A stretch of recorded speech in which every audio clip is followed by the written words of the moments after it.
Bonjour, je m'appelle Mariam Younoussar, je suis apprentie en CAP chocolatier confiseur au CFA Interpro des Chartres. J'ai 38 ans et je vais vous raconter mon histoire. Est-ce que tu peux nous raconter ton parcours depuis que tu es arrivé au CFA ? Je suis entrée au CFA avec l'aide du service relations clients, c'est ça, avec Barbara et Mathieu, qui m'ont donné ma chance, qui m'ont fait venir en plein cours d'année, de début d'année, ça devait être en septembre, il me semble, parce que je suis venue avec un mois de décalage, et pour me donner ma chance. Et du coup, j'ai intégré la formation PRF pâtissier, donc une classe adulte financée ou par le Pôle emploi ou par la région, et j'ai adoré. Puisque j'ai pu développer beaucoup de choses et continuer après l'obtention du CAP pâtissier sur la mention complémentaire pâtisserie qui a changé de nom entre-temps, qui s'appelle certificat de spécialisation, que j'ai obtenu également l'année dernière. Et là, je suis en formation CAP chocolat pour l'obtenir à la fin de l'année. Est-ce que tu peux revenir en arrière et nous dire ce que tu faisais avant d'intégrer le CFA ? Avant d'intégrer le CFA, j'étais gestionnaire prévoyance dans un centre de mutuelle santé prévoyance. Donc j'étais derrière un écran et j'avais besoin de quelque chose de manuel et de créatif. Qu'est-ce qui a fait que tu t'es orienté vers la pâtisserie ? Une grosse remise en question. Beaucoup de départs dans mon ancienne entreprise, un mal-être aussi, un besoin de reconnaissance, de donner un sens à ce que je faisais. Faire des dossiers, un certain nombre de dossiers, ça avait plus de sens pour moi. J'ai toujours aimé tout ce qui était le monde culinaire et autant le salé, je vais me faire taper dessus par les cuisiniers, mais autant le salé on peut un petit peu bidouiller. Le sucré on peut pas. On peut pas tricher avec le sucre, c'est très technique et il faut connaître toutes les maîtrises pour pouvoir faire ce qu'on a envie. Et j'ai beaucoup d'imagination mais j'avais pas les outils pour pouvoir les mettre en application. Tu pratiquais déjà la pâtisserie chez toi ? La pâtisserie amateur. Ça a resté beaucoup d'expérience, voilà, qui des fois marchait bien, des fois mes cobayes n'aimaient pas trop. Donc je me suis dit, j'ai envie d'apprendre, j'ai envie de savoir et j'ai envie de maîtriser. Et en plus, si je peux en faire mon métier et vivre de ça, j'en serais heureuse. Du coup, tu t'es formée au CFA de Chartres, mais tu as été aussi employée par quelle entreprise ? Pour la mention complémentaire, j'ai été employée par Atout Sucré à Jouy. Petite anecdote, Monsieur Ios, c'était mon jury lors de mon CAP pâtissier pour l'épreuve pratique 2, donc le P2. Donc il m'avait vu à l'œuvre et il m'a donné ma chance et ça s'est très bien passé. Et ça m'a vraiment encore plus conforté dans l'idée que je voulais vraiment continuer cette expérience et apprendre de plus en plus de choses. Est-ce que tu as déjà en tête ce qui ferait suite à ton CAP chocolaterie ? Encore une autre formation. Okay. Je voudrais faire les BTM, le chocolat et le pâtissier. Dans quel sens, je ne sais pas encore, parce que le chocolat, pour l'instant, il n'y en a pas ici. Mais j'ai vraiment envie de tout apprendre. Mais le BTM va être à un niveau encore bien au-dessus. Enfin, je reprenne mes crayons, ma calculette et encore un peu plus de bouquins, mais j'ai vraiment envie d'apprendre de tout, en fait, de me dire si j'ai envie de faire quelque chose, je sais le faire. Idéalement, après tout ça, tu aimerais travailler dans quel type de structure et pour quel métier ? Je sais pas encore. On me pose beaucoup cette question et je sais pas encore. Ça dépendra justement des capacités que j'ai et ce que j'ai envie de faire parce qu'il y en a beaucoup qui ont envie de créer leur entreprise. C'est beaucoup de responsabilités. Il faut savoir dans quoi on s'engage. C'est aussi pour ça que j'aimerais faire les BTM, pour savoir dans quoi je pourrais potentiellement m'engager. Il y en a qui préfèrent rester ouvrier. Alors c'est sûr que je ne veux pas faire la même chose tous les jours. Je veux faire quelque chose qui bouge, qui change et qui conserve ma passion. Mais je sais pas encore. Même si je suis moins jeune que la plupart de mes camarades de classe, je me dis que j'ai encore le temps. J'ai encore le temps et il y a toujours à apprendre de toute façon. Devant toi, il y a une pièce que tu viens de réaliser. Oui. La part de la créativité dans le métier, pour toi, elle représente quoi ? 99%. C'est de la création, la pâtisserie, la chocolaterie, c'est de la création. On en a besoin. C'est donner forme à notre imagination, en fait, donner envie. Juste en regardant, on arrive dans une boutique où on se dit waouh, et on a envie d'acheter, c'est déclencher une envie. Qu'est-ce que t'a apporté le CFA depuis ton arrivée, depuis ton premier diplôme ? Beaucoup de choses. Déjà réconcilié avec l'école. J'avais une grosse appréhension en arrivant, le rapport prof-élève, et en fait non, pas du tout. Vraiment très heureuse et d'apprendre tout le temps des choses. Je rentre le soir, je suis contente. À chaque fois, j'apprends des nouvelles choses et je me dis « Ah, c'était pour ça que j'arrivais pas.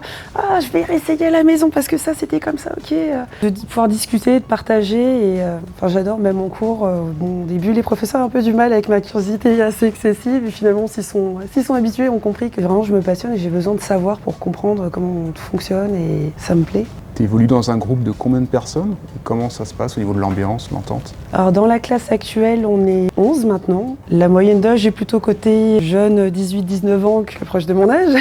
Et si j'avais peur de ce gros décalage au niveau de l'âge, en fait, non. Je m'y sens bien, même l'année dernière, j'ai eu une grosse appréhension de passer de classe adulte à une classe avec des élèves qui ont presque l'âge de ma plus grande fille et en fin de compte, ça s'est super bien passé. Ils sont bienveillants, alors à leur façon d'être, forcément ça reste des jeunes, mais ils sont bienveillants, ils sont mignons et j'ai jamais eu de problème ou autre. Enfin, j'étais un peu leur maman l'année dernière, ils m'appelaient la maman, moi les enfants. Et puis en plus on a tous à apprendre les uns des autres, on a toutes des expériences différentes. Quand je suis passée au résultat du MAF de l'autre côté, j'ai pu demander à une de ma classe qui avait fait une chose qui m'intriguait beaucoup. Et du coup elle m'a expliqué, j'ai dit oh on peut faire ça. Donc là on a à apprendre de chacun, c'est dommage de s'en priver. Et en termes d'équipement et de locaux, le CFA, comment tu trouves, comment c'est agencé, équipé? Et ben franchement, on va pas se plaindre. On est vraiment bien. Quand je vois aussi par rapport à d'autres établissements, on est vraiment bien. Tout est neuf ou quasi neuf et fonctionnel. On a quand même de quoi travailler et de faire un maximum de choses. On est plutôt pas mal. Quel serait le conseil que tu pourrais donner à des personnes qui s'intéresseraient au métier et qui voudraient, comme toi, éventuellement se reconvertir? Foncez. Foncez. Faut pas se poser de questions et faut pas se mettre de barrières. Je me suis mis une barrière pendant des années en me disant ah mais c'est pas pour moi, c'est pour les jeunes. Ah oui mais non, le physique, ah la santé. Si d'autres peuvent y arriver, pourquoi pas nous? Tu parles de santé, toi-même tu as des problèmes de santé chroniques? J'en ai un certain nombre. J'en ai un certain nombre. J'ai le plus gros qui est du coup également un handicap invisible. Ça s'appelle de l'hypersomnie idiopathique. Donc c'est une somnolence diurne excessive qui ne se voit pas quand on me voit. Surtout je suis toujours assez électrique et maladie d'ailleurs contre laquelle je me bats et que je refuse justement de me laisser embarquer par tout ce que ça engage. Et je m'adapte. J'ai tout ce qu'il faut pour être bien. Je suis encadrée, on a la référente handicap aussi qui est là pour accompagner. S'il y a un besoin d'adaptation ou quoi que ce soit, enfin je veux dire, je suis vraiment bien. Après, au niveau morphologique, c'est pareil, ça me faisait beaucoup peur. Quand je suis rentrée en formation pâtisserie, j'avais 25 kilos encore de plus, que j'ai perdu au fil des années. Ça a été un gros frein au début. La première journée où je suis arrivée au CFA, c'était la journée porte ouverte. Et je rentre dans un laboratoire et je me dis, il n'y a pas de chaise. Comment je fais?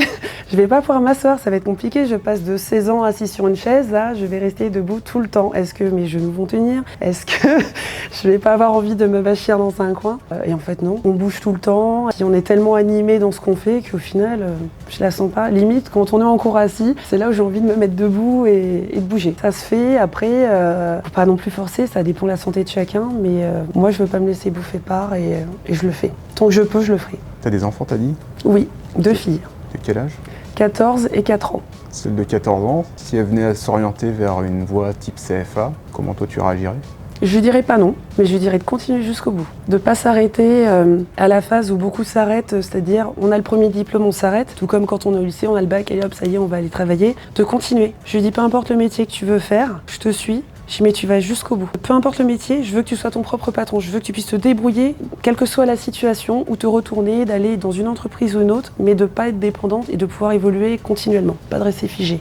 C'est le fait de rester figé comme ça pendant des années, de se détruire son amour-propre, sa confiance en soi, de se dire en fait ça se trouve peut-être que je peux pas, peut-être que je vaux rien. Ça arrive avec les années en fait quand on reste bloqué dans quelque chose et ça c'est quelque chose que je veux pas pour mes filles. Je les pousse vraiment à s'ouvrir et à se dépasser. Est-ce qu'il y a autre chose que tu voudrais rajouter de toi-même? Un sujet qu'on n'aurait pas abordé ou que tu voudrais creuser? Contente, déjà vraiment heureuse. Toutes les personnes qui m'ont connue avant, on voit vraiment le gros changement. Je me suis épanouie, mais vraiment, parce que je suis arrivée au plus bas. Je suis repartie vraiment à zéro. Je me suis épanouie, je continue de m'épanouir. J'ai tout le temps le smile, enfin je veux dire, des fois jusqu'à minuit, 2h du mat, je suis dans la cuisine en train de pâtisser, de faire des trucs. Je pense que mes voisins me détestent avec le compresseur dans la véranda, mais... Et puis de remercier toutes les personnes qui m'ont soutenue et qui m'ont poussée vers le haut. Que ça soit un petit peu, que ça soit de tous les jours, vraiment. Mes employeurs aussi, l'actuel et mon employeur de l'année passée. Je sais que je suis assez originale.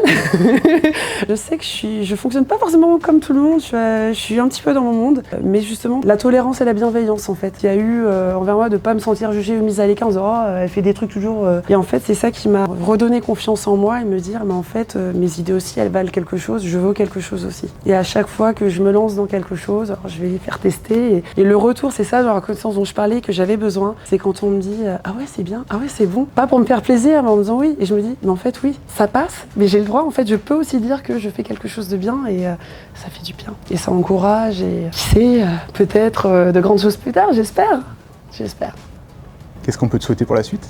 De rester passionné et d'apprendre toujours plus, de rester toujours ouvert, enfin, je sais pas. Une belle aventure, continuer une belle aventure et de continuer les rencontres.